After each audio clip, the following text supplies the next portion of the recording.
الحمد لله والصلاة والسلام على سيدنا رسول الله وعلى آله وصحبه ومن والاه أما بعد. கண்ணியத்திற்குரிய அல்லாஹ்வின் நல்லடியார்களே,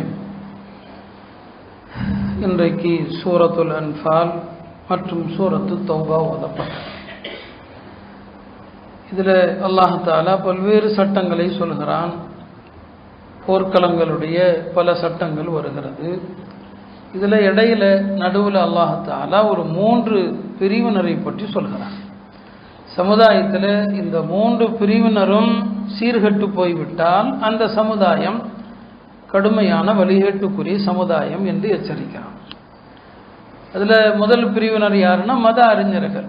அல்லாஹ் யூத கிறிஸ்தவ மத அறிஞர்கள் எப்படியெல்லாம் மக்களை வழிகெடுத்தாங்கன்னு அல்லாஹ் சொல்கிறான். இப்போ நாம் அதுக்குள்ள விரிவாக போகல. 3 பிரிவினர்கள். ஆக மார்க்க அறிஞர்கள் சரியில்லை அப்படின்னு சொன்னால் இப்போ அந்த சமுதாயம் வழிகேட்டினுடைய உச்சத்துக்கே போயிடும். இப்போ கியாமத்துக்கு முன்னாலேயும் அப்படி நடக்கும்னு சொன்னாங்க. நல்ல அறிஞர்கள் எல்லாம் மௌத்தாயிருவாங்க.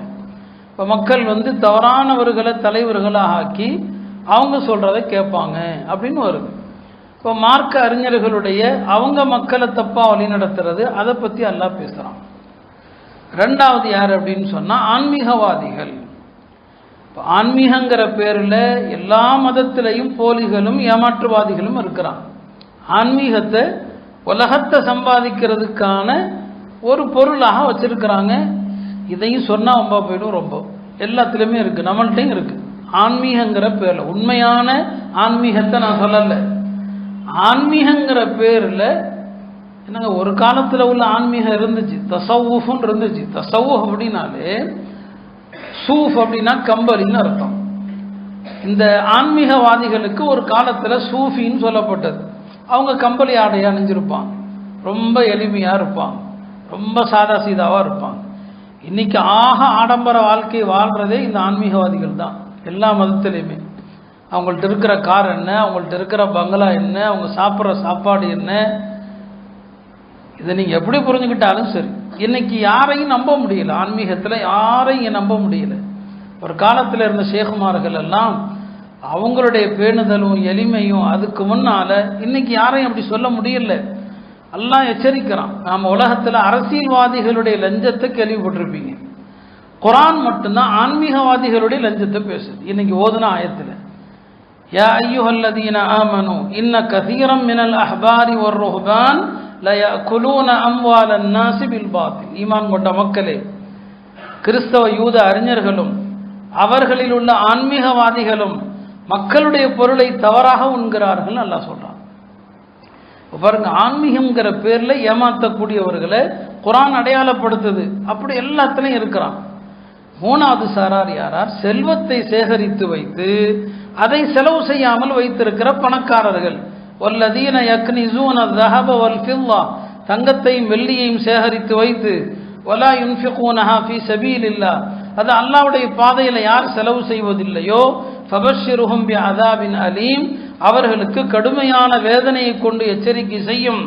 பிறகு அந்த செல்வங்களை மறுமையில சூடாக்கி அவங்களுடைய நெற்றியில, அவங்களுடைய விலாப்புறத்தில், அவங்களுடைய முதுகில போடப்படும் அல்லாஹ் எச்சரிக்கிறான். இன்றைக்கு நான் அதைத்தான் விவரிக்க போறேன். இந்த தௌபா சூரால அல்லாஹ் ஜக்காத்தை பத்தி நிறையவே பேசுறான். ஜக்காத்தை பத்தி, யாருக்கு ஜக்காத்து கொடுக்க வேண்டும் அப்படிங்கிறத பத்தி இந்த சூறால தான் வருது. இன்னமஸ் ஸதகாத். நல்லா கவனிச்சிருந்தீங்கன்னா இந்த ஆயத்து ஓதப்பட்டிருக்கும். தர்மங்கள் யாருக்கு கொடுக்கணும்? லில் ஃபுகராஇ, ஏழைகளுக்கும், வல் மசாக்கீன், வறியவர்களுக்கும், வல் ஆமிலீன அலைஹா, ஜக்காத்தை வசூலிப்பவர்களுக்கும், வல் முஅல்லஃபத்தி குலூபுஹும், இஸ்லாத்தை புதிதாக தழுவியவர்களுக்கும், ஒஃபிர் ரிகாபி, அடிமைகளுக்கும், ஒல் காரிமீன், கடனாளிகளுக்கும், ஒஃபி சபீலில்லாஹ், போர்க்களத்தில் நிற்கிற அந்த வீரர்களுக்கும், ஒபினி சபீல், பயணத்தில் உடைமைகளை இழந்தவருக்கும். இந்த 8 பிரிவினருக்குத்தான் ஜக்காத்து கொடுக்க வேண்டும். ஃபரீதத்தம் மினல்லாஹ், இது அல்லாஹ்வுடைய கட்டாய கடமை. வல்லாஹு அலீமுன் ஹக்கீம். ஜக்காத்தை பற்றிய வசனம் இங்கே தான் வருது. 8 பேருக்கு அல்லாஹ் கொடுக்கணுங்கிறான். நாளை ஓதவிருக்கிற தௌபாவுடைய எஞ்சிய பகுதியிலையும் அல்லாஹ் இந்த ஜக்காத்தை பற்றி அங்கேயும் சொல்லுவான். நபி ஸல்லல்லாஹு அலைஹி வஸல்லம் அவங்களுக்கு அல்லாஹ் உத்தரவிடுவான், ஹுத் மின் அம்வாலிஹிம் ஸதகா, நபியே மக்களுடைய செல்வத்திலிருந்து இந்த கட்டாய தர்மத்தை வசூல் செய்யுங்கள். இந்த ஜக்காத்தானது துத்தஹீருஹும் மக்களை தூய்மைப்படுத்தும், வதுஸக்கீஹிம் அவங்களுடைய உள்ளத்தை பண்படுத்துங்கிறான். அதனால ஜக்காத்தை பற்றி கடந்த காலங்களில் நிறைய நாம் சொல்லி இருந்தாலும் ஒரு சில அவசியமான விஷயங்களை நான் இன்றைக்கு ஜக்காத்தை பற்றி உங்களுக்கு குறிப்பிட போகிறேன். அருமையானவர்களே, 4 விஷயங்களை பொருளாதாரத்தில் தெரிஞ்சுக்கிட்டா இந்த உம்மத்துடைய செல்வம் வந்து வலிமையாக இருக்குங்க. 4 விஷயத்தை தெரியணும். நான் ஏற்கனவே அதை சொல்லிட்டேன். ஒன்று என்ன, பாகப்பிரிவினை சட்டங்களை தெரியணுங்க. 2வது என்ன, வசியத்துடைய சட்டங்களை தெரியணும். 3வது என்ன, வக்ஃபுடைய சட்டத்தை தெரியணும். 4வது என்ன, ஜக்காத்துடைய சட்டத்தை தெரியணும். இந்த உம்மத்து 4 விஷயத்தை தெரியணுங்க. பாகப்பிரிவினை சட்டம், வசியத்துடைய சட்டம், வக்ஃபுடைய சட்டம், ஜக்காத்துடைய சட்டம். இந்த 4ஐயும் தெரிஞ்சோன்னு சொன்னா இந்த உம்மத்தில் ஏழ்மை வறுமைங்கிறதே இருக்காதுங்க. இந்த 4ஐயும் தான் நம்ம ரொம்ப தப்பு செய்யறதுனால அல்லாஹ் மோடி மாதிரி ஒரு ஆளை கொண்டு வந்து நம்மளை அடிச்சுக்கிட்டே இருக்கிறான். இந்த 4ஐயும் சரி பண்ணிட்டோன்னு வைங்களேன், மோடி அரசாங்கத்தை வீழ்த்துறதுக்கு பெருசா யோகம் என்னங்க ஒன்றும் செய்ய தேவையில்லை. இந்த 4ஐயும் இந்த உம்மத்து தவறு செய்கிற வரைக்கும் இந்த உம்மத்தில் 100க்கு 100 எல்லாரும் தஹஜ்ஜத் தொழுதாலும் ஆட்சி மாறாது. ஞாபகம் வச்சுக்கோங்க. ஆனால் இந்த 4ஐயும் நம்ம கண்டுக்கிறதாவே இல்லை. நாம் நினைக்கிறோம் திக்ர் மஜ்லிஸ் வச்சா சரியா போயிடும், ஷேகுமார்கள் வந்து துவா செஞ்சா சரியா போயிடும். ஆகவே ஆகாது. இந்த 4ஐயும் அல்லாஹ் சொல்லும் போது அவ்வளோ வலியுறுத்தி சொல்றான். நான் பாகப்பிரிவினையும் சொல்றேன், அல்லாஹ் அங்கேயும் சொல்லுவான் ஃபரீதா. ஞாபகம் வச்சுங்க, அல்லாஹ்வுடைய கடமை. இப்போ ஜக்காத்துடைய ஆயத்து ஓதுனம் பாருங்க, அங்கேயும் சொல்றான் ஃபரீதத்தம் மினல்லாஹ், அல்லாஹ்வுடைய கடமை ஞாபகம் வச்சுக்கங்க அப்படிங்கிறான். இது அல்லாஹ் தொழுகைக்கு கூட சொல்லலைங்க. தொழுகைக்கு கூட எங்கேயுமே இந்த வார்த்தையை எல்லாம் சொல்ல மாட்டிருக்கிறான். அப்போ பொருளாதார விஷயத்தை இந்த உம்மத்து எப்படி கையாளுகிறது அதுதான் அல்லாஹ் அவ்வளவு கவனிக்கிறாங்க. அது சரியானதா இந்த வணக்கம் இந்த முகட்டை தாண்டி மேலே போகும். அது சரியில்லை, நம்முடைய வணக்கங்கள் துவாக்கள் ஏற்கப்படாது. எனவே ஜக்காத்து சம்பந்தமாக சொல்லுகிற இந்த விஷயத்தை கவனத்தில் வைங்க. இப்போ 4 விஷயம் என்னைக்கும் சரியா இருக்கணும். ஜக்காத்து மக்காலே கடமையாயிடுச்சுங்க. ஜக்காத்து மக்கால இருக்கும் போதே கடமையாகி போச்சு. ஆனால் என்ன, மக்கால வந்து எந்த பொருள் எவ்வளவு இருந்தால் எவ்வளவு கடமை அந்த விவரங்கள் வரல. ஆனால் அங்கேயே கடமையா போச்சு. மக்கால இருக்கும்போது எவ்வளவு கொடுக்கறது கடமை தெரியுமா? ஒரு முஸ்லிம் இடத்துல தேவைக்கு போக கையில் இருக்கிறத பூரா ஜக்காத்தா கொடுத்தாரு. அப்படி ஒரு சட்டம் இன்னைக்கு இருந்தால் என்ன இருக்கு யோசிச்சு பாருங்க. குரான்ல வருது, எஸ் அலுவனக மாதா யுன்ஃபிகூன், என்ன எவ்வளவு செலவு செய்யணும்னு கேட்குறாங்க. நபியே சொல்லுங்க, கூலில் ஆஃபுவ, மிச்சம் இருக்கிறத பூரா செலவு பண்ணுங்க, மிச்சம் இருக்கிறத கொடுத்துறணுங்க. இவ்வளோ தேவை இருக்குதா இன்னைக்கு அப்படின்னு தெரியுது. இந்த ஒரு மாதத்துக்கு எவ்வளோ தேவை இருக்கும், இந்த தேவை போக மிச்சத்தை பூரா கொடுத்துறணும். இதுதான் மக்கால இருந்த ஜக்காத். ஆனாலும் அல்லாஹ் பெரிய கருணையாளன், அப்படியெல்லாம் மார்க்கத்தை கஷ்டப்படுத்த மாட்டான். அப்படி ஒரு பயிற்சி இருந்துச்சு. இப்போ மக்காலேயே ஜக்காத்து கடமை. மதீனா வந்த பிறகு கொஞ்சம் கொஞ்சமாக சட்டங்கள் வருது.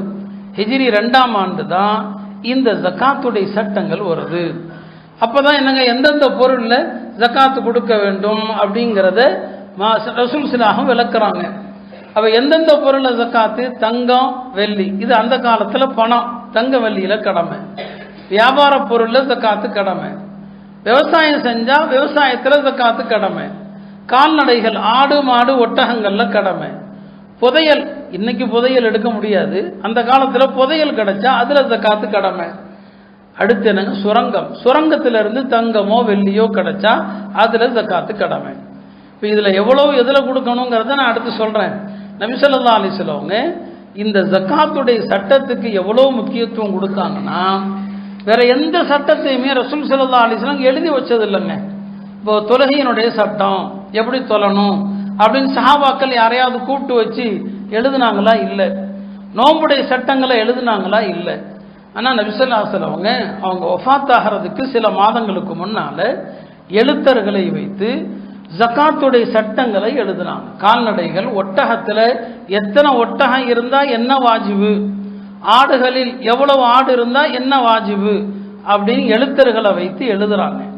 ஒரு பெரிய மடலில் எழுதுறாங்க. எழுதி அதை தன்னுடைய வால் உரைக்குள் வைக்கிறாங்க. வால் உரைங்கிறது அந்த காலத்தில் பெருசாக இருக்கும்.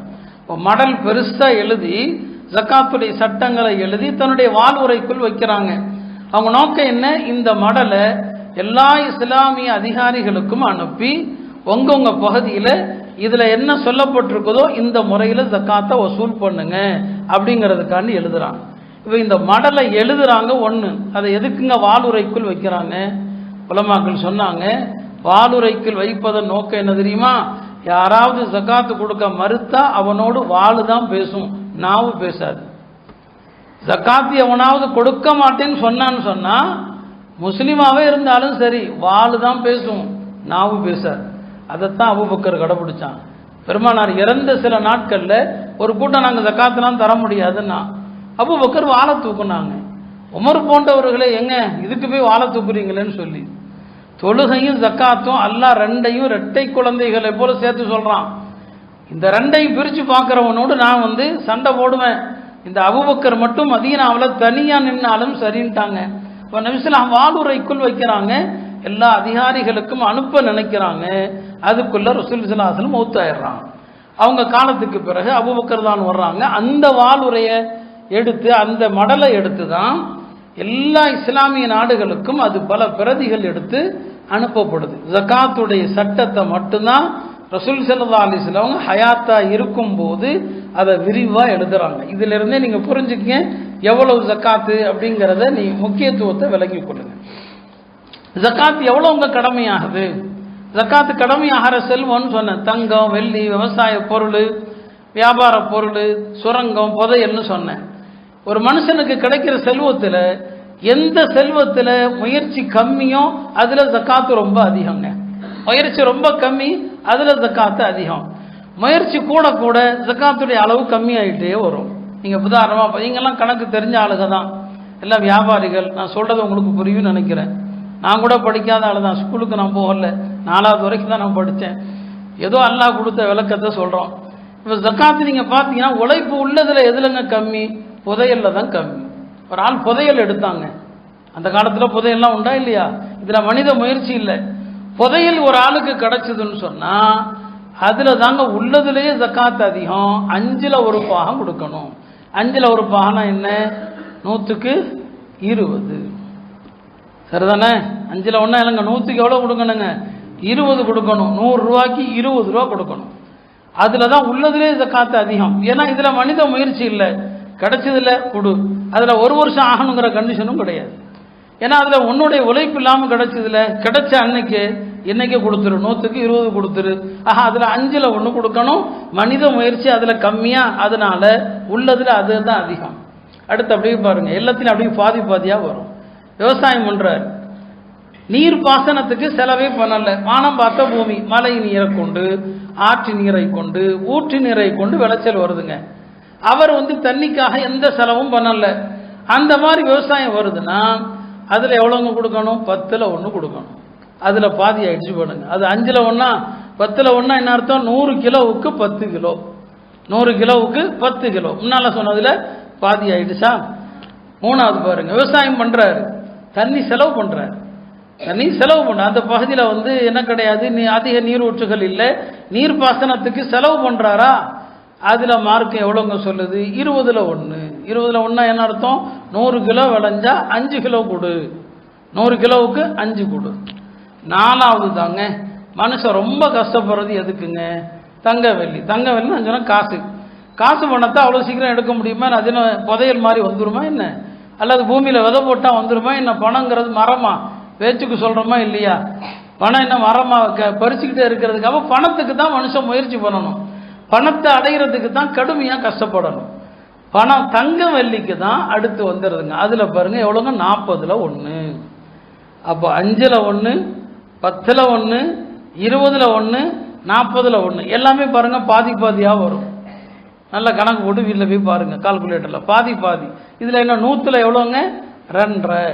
இப்போ 100ல் 20, 100ல் 10, 100ல் 5, கடைசியில் பாருங்க 100க்கு எவ்வளோங்க? 2.5. இந்த 100க்கு 2.5 தான் இன்னைக்கு நம்ம கொடுக்க போகிற ஜக்காத்துலாம். ஏன்னா இன்னைக்கு நம்ம புதையில ஒன்றும் எடுக்க போகிறது இல்லை, இன்னைக்கு வேற ஜக்காத்துடைய சட்டங்கள் இல்லை. இந்த 2.5% ஜக்காத்து தான் நடைமுறையில் நாம இன்னைக்கு கொடுக்க போகிற ஜக்காத்து. அதனால அதிகம் நாம் பேசுகிறோம். ஆனால் ஜக்காத் எதுல எல்லாம் இருந்துச்சுங்கிறத ஒரு மேலோட்டமாக நம்ம தெரியணுமா இல்லையா? அப்போ இப்படி படிப்படியாக மனுஷன் காசு பணத்துக்கு ரொம்ப சிரமப்படுறானா? அதில் மார்க்கம் நிறைய ஷர்த்து வச்சிடுச்சு. இப்போ தங்க வெள்ளியில் எவ்வளோ இருந்தால் ஜக்காத்து கடமை அப்படிங்கிறதுக்கு ஒரு அளவு.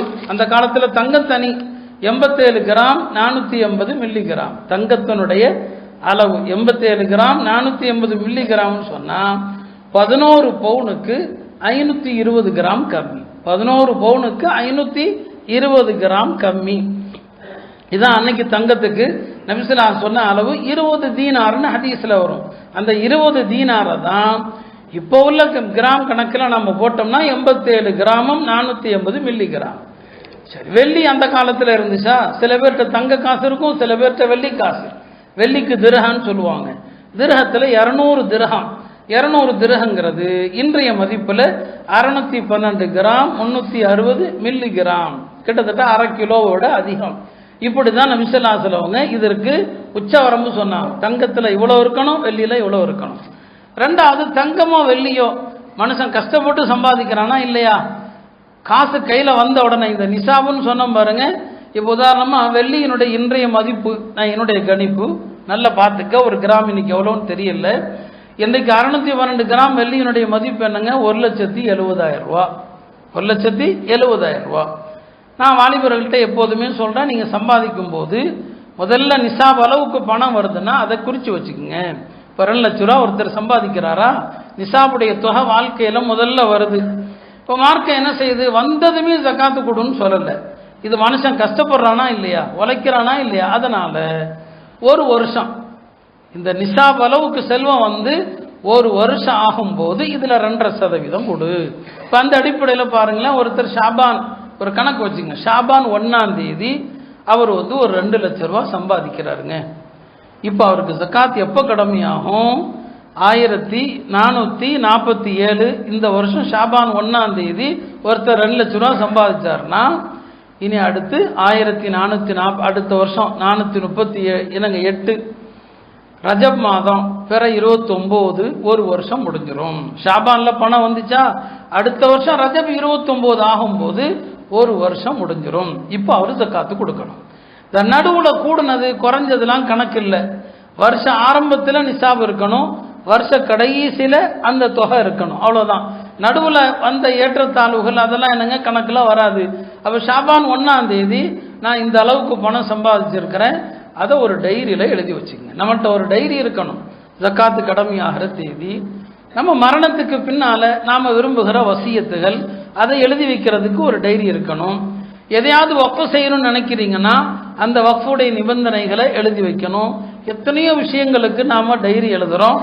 இந்த மாதிரி ஒரு டைரி என்னங்க இருக்கணும். அப்போ இதாங்க ஜக்காத்தில் கடைசி நிலை இதுதான். தங்க வெள்ளி இதில் ஜக்காத்து கடமையாகிறதுக்கு மார்க்கம் வரையறுத்த இந்த உச்சவரம்பு ஒரு வருஷம் ஆகும்போது அவர் அதுக்கு என்ன செய்யணுங்க? ஜக்காத்து கொடுக்கணும். அருமையானவர்களே, நான் ஜக்காத்துடைய சட்டங்களை சுருக்கமாக சொல்லி முடிச்சிட்றேன். அதுக்கு முன்னால் ஜக்காத்து நீங்கள் கொடுக்கலன்னு சொன்னால் மார்க்கம் 3 வகையில் எச்சரிக்குதுங்க. 3 வகையான எச்சரிக்கை. முதலாவது என்ன? ஜக்காத்து கொடுக்கல ஆகிரத்துடைய தண்டனை. ஆகிரத்துடைய தண்டனை 2 வகையாக வருதுங்க. ஜக்காத்து கொடுக்காத செல்வங்கள் இருக்கு இல்லையா, நீங்கள் சேர்த்து வச்ச இந்த செல்வம் இதெல்லாம் பாம்பா வரும்னு ஹதீஸில் இருக்குது. அதெல்லாம் என்னங்க பாம்பாக வந்து இந்த ஜக்காத்து கொடுக்காத மனிதனுடைய தாடையை பிடிக்கும். தாடையை பிடிச்சு சொல்லும், ஆனால் கன்சுக்க நான் தாம்மா நீ சேர்த்து வச்ச செல்வம், ஆனால் மாலுக்க நீ சேர்த்து வச்ச பொருள் நான் தான் அப்படின்னு சொல்லும் என்று பெருமானார் எச்சரித்தாங்க. அந்த பாம்பு வழுக்கை தலையுள்ள பாம்பு, கடுமையான விஷத்தன்மை கொண்ட பாம்பு. 2வது என்ன? அல்லாஹ் இன்னைக்கு ஓதப்பட்டதில் சொல்கிறான், யார் ஜக்காத்து கொடுக்காம தங்கத்தை வெள்ளியை சேர்த்து வைக்கிறாங்களோ இது பழுக்க காய்ச்சப்பட்டு அவனுடைய நெத்தியில் சூடு போடப்படும், முதுகில் சூடு போடப்படும், விழாவில் சூடு போடப்படும். 3வது என்ன? கால்நடைகள் வச்சிருக்கிறார். கால்நடைகள் எவ்வளோ இருந்தால் எவ்வளோ ஜக்காத்து, அது ஒரு பெரிய லிஸ்ட்டு. நீங்களா கால்நடைகள் வச்சு ஜக்காத்து கொடுக்கலையா, மஹ்ஷர் மைதானத்தில் இவன் ஜக்காத்து கொடுக்காத கால்நடைகள் வரிசையாக நிறுத்தப்படுமா. ஒவ்வொன்றா வந்து காலால் மிதிக்கும், கொம்பால் முட்டும். ஒன்று முட்டிட்டு போன பிறகு அடுத்தது, அப்புறம் அடுத்தது, அப்புறம் அடுத்தது. மற்ற மக்களுக்கெல்லாம் ஒரு பக்கம் விசாரணை நடக்குமா, இது ஹதீஸில் வருது. மற்றவங்களுக்கு விசாரணை நடக்கும். இந்த ஜக்காத்து கொடுக்காத ஆசாமியை தனியாக நிறுத்தி இவன் கால்நடைகள் ஒவ்வொன்றா வந்து அவனை மிதிக்கும், அவனை முட்டுன்னு சொன்னாங்க. ஆக இதெல்லாம் மறுமை தண்டனை. உலகத்தில் தண்டனை என்ன? ஜக்காத்து கொடுக்கலன்னா அந்த சமுதாயத்தை அல்லாஹ் கடுமையான பஞ்சத்தால் சோதிப்பான்னு சொன்னாங்க. ஜக்காத்து கொடுக்காத செல்வம் உங்க பொருள்ல கலந்துருந்துச்சுன்னா, பொருள்ல கலந்துருச்சு, மகாலத்தத்தி சதகத்து மாலன், உங்களுடைய செல்வத்துல ஜக்காத்துடைய அளவு உட்கார்ந்து இருந்துச்சு, இல்லா அஃப்ஸதத்துஹு, மற்ற செல்வத்தையும் சேர்த்து நாசமாக்கிறோம். என்னங்க, கடலிலோ தரையிலோ பொருள்கள் அழிவதெல்லாம் ஜக்காத்து கொடுக்காததுனால, ஜக்காத்து கொடுக்கல மழை இல்லாம போயிடும் நாங்க. இது ரெண்டாவது தண்டனை. மூணாவது என்னங்க, இஸ்லாமிய அரசாங்கம் இருந்தா ஜக்காத்து அரசாங்கம் தான் வசூல் பண்ணும். ஜக்காத்து தரமாட்டேன்னு யாராவது சொன்னா அவன் மீது அரசாங்கம் கடமையாகிற ஜக்காத்தை மட்டும் வாங்காம அபராதமும் போடும். இப்ப நம்ம நாட்டில் பார்க்குறோமா இல்லையா, வரி கட்டாம இருந்தான்னு சொன்னா அரசு என்ன செய்யுது, மொத்த சொத்தையும் பறிமுதல் செய்யுது. இஸ்லாமிய சட்டமும் அப்படிதான். இஸ்லாமிய நாட்டில் ஜக்காத்து கொடுக்க மாட்டேன்னு சொன்னா ஜக்காத்தை மட்டும் இல்லை, பாதி சொத்தை பறிமுதல் செய்யப்படும் என்று ஹதீஸ்ல இருக்குது. அருமையானவர்களே, இப்படி ஜக்காத் இஸ்லாத்தினுடைய ரொம்ப முக்கியமான ஒரு சட்டம். இந்த சட்டத்தை தயவு செய்து மதித்து அதை பேணி கடமையான ஜக்காத்தை கரெக்டாக கொடுக்க முயற்சி செய்யுங்க.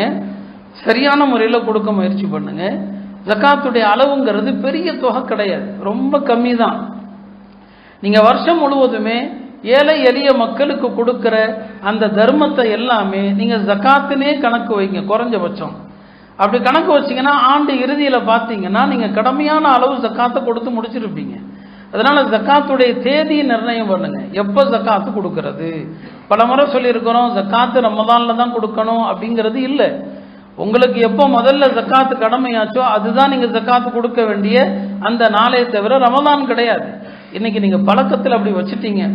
குறைஞ்சபட்சம் இனிமே ரமதானில் எந்த தேதிங்கிறதையாவது முடிவு பண்ணுங்க. ரமதானில் பிறை 1 அல்லது பிறை 10 முடிவு பண்ணுங்க. அந்த தேதி வர்றதுக்கு முந்தின நாள் வரைக்கும் எவ்வளவு பணம் வந்ததோ எல்லாத்துக்கும் கொடுக்கணும். இப்போ உதாரணமாக பாருங்க, ஷாபான் 1ல் ஒருத்தர் 2 லட்ச ரூபா முதலாக சம்பாதிச்சிருக்கிறார். 2 லட்ச ரூபா கையில் இருக்குது. இப்போ ஆண்டு கடைசி எப்பங்க, ரஜப் 29. ரஜப் 29 அல்லது 30ல் அந்த கடைசி நாள் அவருக்கு ஒரு 10 லட்ச ரூபா வருதுன்னு வைங்க. இப்போ அவர் இப்படி சொல்லக்கூடாது, இது இப்போதான் வந்துச்சு 10 லட்ச ரூபா, இதுக்கு 1 வருஷம் ஆகணும்னு சொல்ல முடியாது. ஏற்கனவே நிசாப் அளவுக்கு செல்வம் இருக்குதுன்னா இந்த கடைசி நாளில் கிடைச்ச 10 லட்சத்திற்கும் அதோட சேர்த்து மொத்தமாக என்ன செய்யணும், ஜக்காத்து கொடுக்கணும். அதனால ஜக்காத்துடைய சட்டங்களை மிக தெளிவாக புரிந்து அறிந்து செய்வதற்கு அல்லாஹ் தௌஃபீக் செய்வானா. அருமையானவர்களே, ஜக்காத்து யாருக்கு கொடுக்கலாம், அல்லாஹ் 8 பிரிவு சொல்லியிருக்கிறான். இதுல யாருக்கு கொடுக்க கூடாதுங்கிறத சுருக்கமா தெரிஞ்சுக்குங்க. கணவன் மனைவி ஒருவர் மற்றவருக்கு ஜக்காத்து கொடுக்க முடியாது. கணவன் மனைவிக்கோ மனைவி கணவனுக்கோ கொடுக்க முடியாது. பெற்றோர் பிள்ளைகளுக்கு கொடுக்க முடியாது. அத்தாமார்கள், நம்முடைய தந்தை, தந்தையினுடைய தந்தை, அவங்களுடைய தந்தை, அம்மா, அம்மாவுடைய அம்மா, இவங்க யாருக்கும் கொடுக்க முடியாது. பெற்றோர்கள், பிள்ளைகள், பேர குழந்தைகள், இவங்களுக்கு ஜக்காத்து கொடுக்க முடியாது. இவங்களுக்கு ஜக்காத்து கொடுக்க முடியும். இதை தவிர மற்ற எல்லா உறவுகளுக்கும் கொடுக்கலாம். இப்போ ஒரு தந்தை, அவர் வசதியா இருக்கிறார், ஜக்காத்து கொடுக்குற அளவுக்கு செல்வம் இருக்குது, அவர் மகளுக்கு கல்யாணம் பண்ணி கொடுத்துட்டார். மக ஏழையா இருக்குது, மக போன வீட்டில் கஷ்டப்படுது, ஏழையா இருக்குதுன்னா மகளுக்கு ஜக்காத்து கொடுக்க முடியாது, ஆனால் மருமகனுக்கு கொடுக்கலாம். மகளுக்கு கொடுக்க முடியாது, ஆனால் யாருக்கு கொடுக்கலாம், மருமகனுக்கு கொடுக்கலாம். அப்போ அவருக்கு என்ன செய்யலாம், இவர் மாமனார் ஜக்காத்தை என்ன செய்யலாம், தரலாம். அப்படி மார்க்கத்தில் இடங்க அனுமதி இருக்குது. சொல்லப்பட்ட உறவை தவிர எல்லா உறவுகளுக்கும் ஜக்காத்தை என்ன செய்யலாம், கொடுக்கலாம். நபிசுல்லாஹுடைய காலத்தில் ஜக்காத்தை என்னங்க, ஜக்காத்துடைய செல்வங்களை 2 வகையா பிரிச்சாங்க. வெளி செல்வம், உள் செல்வம். அம்வால தாஹிரான வெளி செல்வம், அம்வால பாத்தினான உள் செல்வம். வெளி செல்வங்கிறது அந்த காலத்தில் என்ன அப்படின்னா கால்நடைகள், விவசாயம், இதெல்லாம் வெளி செல்வம். இதுல அரசாங்கம் தான் வசூல் பண்ணும், அரசாங்கம் வசூல் பண்ணும். உள் செல்வங்கிறது அந்த காலத்தில் என்னன்னா தங்கம், வெள்ளி. இது யார் எவ்வளவு வச்சிருக்கிறாங்க, அரசாங்கம் அதுல கேட்காது, அதை அவரே கொடுத்துக்கணும் ஜக்காத். இப்படிதான் இருந்துச்சு. வெளி செல்வத்தில் அரசாங்கம் வசூல் பண்ணும், உள் செல்வத்தில் அவரே ஜக்காத்து கொடுத்துக்கணும். நம்ம பாஷையில சொன்னா உள் செல்வங்கிறது இந்த காலத்தில் கணக்கில் வராத பணத்தை அரசாங்கம் என்ன செய்யறான், கெட்ட பணங்கிறான், கருப்பு பணங்கிறான். இவன் சம்பாதிச்சதுதான், நியாயமா சம்பாதிச்சதுதான், அவனுக்கு கணக்கு கொடுக்கல, அதனால அதுக்கு பேர் வச்சிருக்கிறான் பிளாக் மணின்னு சொல்லி, கருப்பு செல்வங்கிறான். இது ஒரு அயோக்கியத்தனம். இதைத்தான் என்னங்க நம்ம இஸ்லாமிய பார்வையில் வெளி செல்வம், உள் செல்வம்னு சொல்லி. இப்போ அரசாங்கங்கள், இஸ்லாமிய அரசு இல்லை எங்கேயுமே, ஜக்காத்தை கடைபிடிக்கிற அரசாங்கமும் இல்லை. இப்போ நாம தனித்தனியாக ஜக்காத்து கொடுக்குறோம். இப்போ அல்ஹம்துலில்லாஹ் இப்போ நம்ம ஊர்லேயும் கூட ஜக்காத்தை வசூல் பண்ணி உரியவர்களுக்கு சேர்ப்பிக்கக்கூடிய அமைப்புகள் எல்லாம் வந்துருச்சு. இதில் யாரையும் எதையும் குத்தி காட்டுன்னு நினைக்காதீங்க. ஜக்காத்தை அமைப்பாக வசூல் பண்ணுறவங்களுக்கு நான் சொல்கிறது என்னன்னா, தயவு செஞ்சு சட்டங்களை கரெக்டாக தெரிஞ்சு நீங்கள் செய்யுங்க. ஜக்காத் அப்படிங்கிறது என்ன கிடையாதுன்னா, பேங்க்ல சேர்க்கிற பைத்துல் மாலில் கொண்டு போய் சேர்க்கிற பணம் இல்லை. நல்லா விளங்கிங்க. ஜக்காத்துங்கிறது வாங்கிட்டு பைத்துல் மாலில் போய் வச்சுக்கிற பணம் கிடையாது. வருஷ கணக்கில் ஜக்காத்துடைய சட்டமே என்னன்னா, வசூல் பண்ணணும், பட்டுவாடா பண்ணணும். வசூல் பண்ணிட்டு பட்டுவாடா பண்ணிடணும். இதாங்க ஜக்காத்து. இதான் என்னங்க ஜக்காத். அதுல என்ன கிடையாது, சேமித்து வைத்தல் அப்படிங்கிற ஒன்று என்னங்க கிடையாது. அப்ப என்ன நாம ஜக்காத்து பணத்தை வருஷ கணக்கில் என்ன செஞ்சுட்டு இருக்க கூடாது, வச்சுட்டு இருக்க கூடாது. அது உடனே பட்டுவாடா பண்ணி நபி ஸல்லல்லாஹு அலைஹி வஸல்லம் காலத்துல வசூல் பண்ண போவாங்க, அங்க உள்ள ஏழைகளுக்கு அப்படியே கொடுத்துட்டு வந்துருவாங்க. அதுக்கு ஒரு பைத்துல் மால்லாம் கிடையாது. இன்னைக்கு ஜக்காத்து பைத்துல் மால் அப்படின்னு சொல்லி என்ன பண்றாங்க, ஜக்காத்தை வாங்கி வசூல் பண்ணி ஒரு இடத்துல கொண்டு வந்து வச்சுக்கிறாங்க. நல்லா தெரிஞ்சுக்குங்க, உங்கள்கிட்ட யார் ஜக்காத்தை ஒப்படைச்சாங்களோ அவங்களுடைய ஜக்காத்து, கொஞ்சம் ஃபேனை பண்ண விடான்னு சொல்ல கொஞ்ச நேரம் தான். ஜக்காத்தை என்னங்க வசூல் உங்கள்கிட்ட யார் கொடுத்தாங்களோ,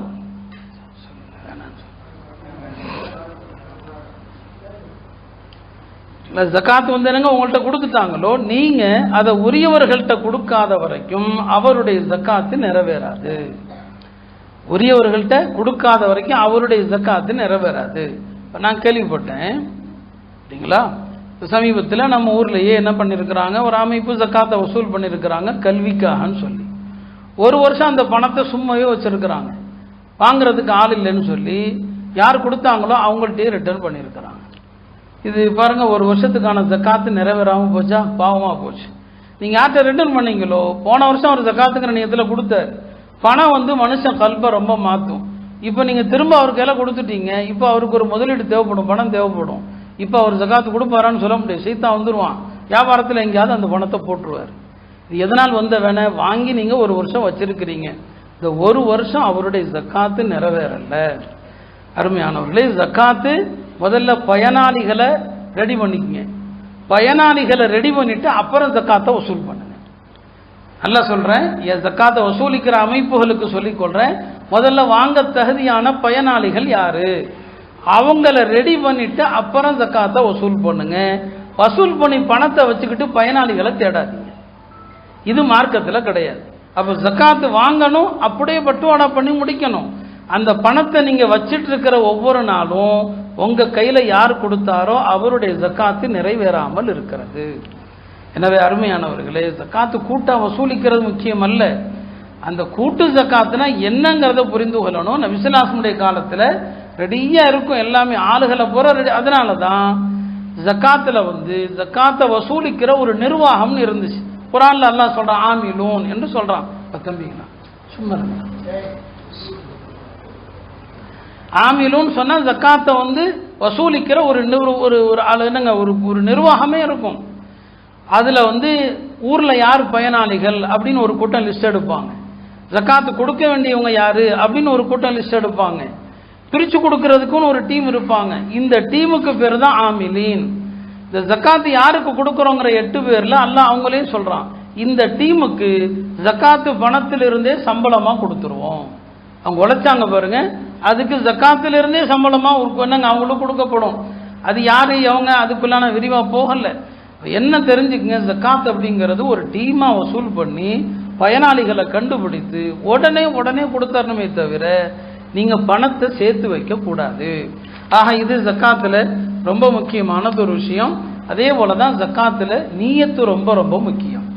நீயத்து இல்லைன்னா ஜக்காத்து கூடாது. நீயத்து எப்ப செய்யலாம், 2 இடத்துல செய்யலாம். ஒன்று, உங்க ஜக்காத்தை எல்லாம் கணக்கு போட்டீங்க, எவ்வளோ பணம் இருக்குது எவ்வளோ ஜக்காத்துன்னு சொல்லி தனியா எடுத்து வச்சிங்க. 1 லட்சத்துக்கு 2500 ரூபா, 10 லட்சத்துக்கு 25000 ரூபா.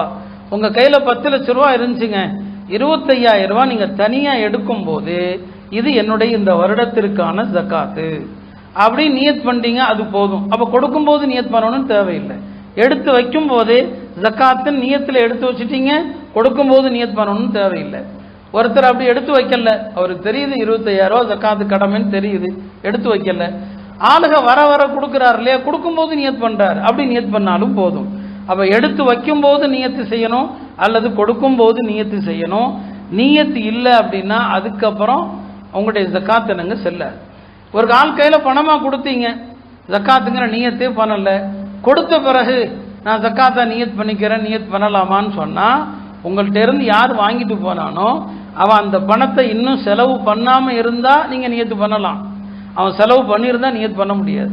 அவன் செலவு பண்ணிட்டானா இல்லைன்னு எப்படி தெரிவிங்க? அதனால ஜக்காத்துல நியத்து ரொம்ப முக்கியம். இந்த நியத்தை என்ன செய்யணுங்க, நல்ல முறையில் தெரிந்து அதை என்னங்க பின்பற்றுவது அவசியம். அதே போல ஜக்காத்துல கடன்களுடைய ஜக்காத்திற்கு நான் பல தடவை சொல்லியிருக்கிறேன்.